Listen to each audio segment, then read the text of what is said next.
এটা hello guys, আসসালামু আলাইকুম। এটা হচ্ছে আয়াতমনির পুতুল। আমি অনেক বেশি আদর করি পুতুলটাকে, আমার অনেক বেশি ভালো লাগে। আমি বলছি আমি একটা কিনবো। এই যে আয়াতমনি ওই যে খেলতেছে, আন্টুকে দেখেন।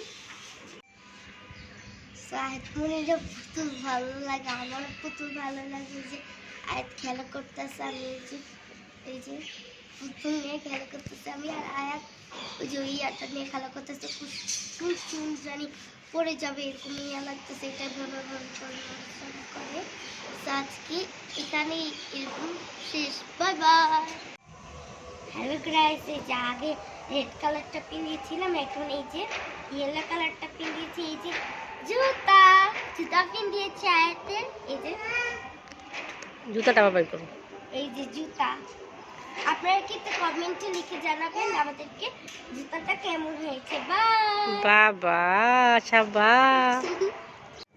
আসসালামু আলাইকুম, সবাই কেমন আছেন? আলহামদুলিল্লাহ, আপনাদের দোয়া আমি অনেক ভালো আছি। আজকে রান্না করব কাজকির গুঁড়া দিয়ে সিমের বিচি, কারণ আমার হাজব্যান্ডের সিমের বিচি খুবই পছন্দ। সিমের বিচিগুলো ছিলে নিলাম, খুবই কষ্টদায়ক একটা কাজ করে নিলাম, এবং ছিলে ধুয়ে পরিষ্কার করে নিয়েছি। মাছও পরিষ্কার করে ধুয়ে নিয়েছি লবণ দিয়ে। এখন আমি রান্না বসাবো। আমি তেল দিয়ে দিলাম, তেল গরমে আসতে পেঁয়াজ দিয়ে দিলাম। পেঁয়াজটা আমি এখন ভেজে নিব। দিয়ে দিলাম কয়েকটা কাঁচামরিচ।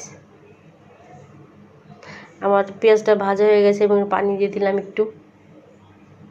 মরিচ বাটা, যেহেতু মাছ অল্প পরিমাণ এবং তাই আমি মরিচটা খুব কম দিলাম, কারণ কাঁচা মরিচ আছে। দিয়ে দিলাম হলুদ এবং টমেটো।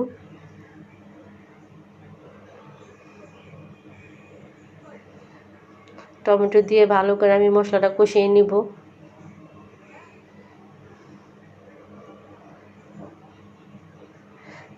দিয়ে দিলাম লবণ। মশলাটা বেশ ভালো করে কষানো আমার হয়ে গেছে, তেলটা উপরে চলে আসছে।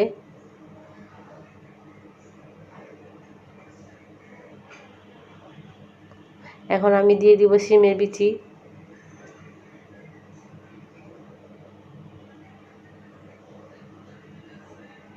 সিমের বিচি এক এক আমি সব দিয়ে দিলাম। সিমের বিচিটি ভালো করে কষিয়ে নিব।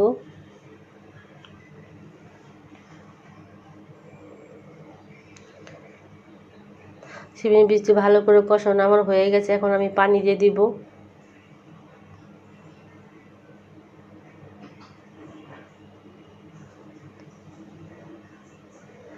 এখন আমি গুঁড়া মাছগুলো দিয়ে দিব, কাজকের গুঁড়া। সবগুলো মাছ আমি একে একে দিয়ে দিব। দিয়ে দিলাম।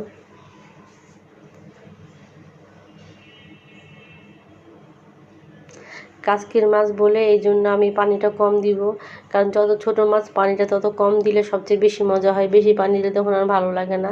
আমার প্রায় কিন্তু রান্নাটা শেষ, এই জন্য আমি ধনেপাতা দিয়ে দিলাম।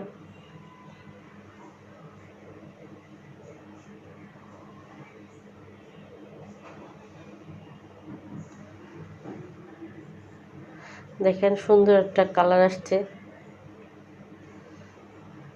আমার তরকারিটা শেষ পর্যায়ে রান্না।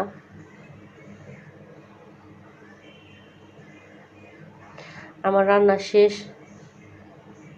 সবাইকে আসসালামু আলাইকুম। সবাই সুস্থ থাকবেন, ভালো থাকবেন, আমার পাশে থাকবেন। সবাইকে অনেক অনেক ধন্যবাদ।